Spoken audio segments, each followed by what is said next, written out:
Download this code and get free GPT-4o from codegive.com, link in the description below. Renaming rows and columns in a pandas data frame is a common task when working with data analysis and manipulation.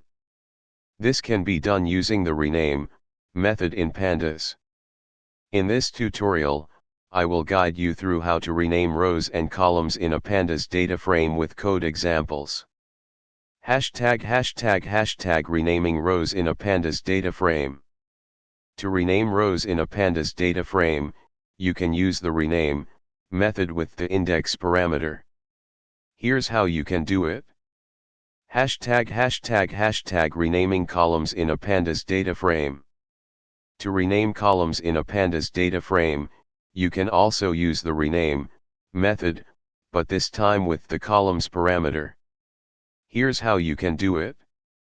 ### combining row and column renaming. You can also combine row and column renaming in a single operation. Here's an example that renames both rows and columns in a pandas data frame. ### summary.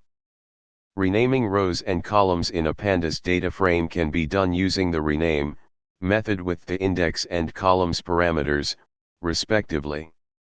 You can rename rows, columns, or both simultaneously in a pandas data frame. I hope this tutorial helps you understand how to rename rows and columns in a pandas data frame effectively.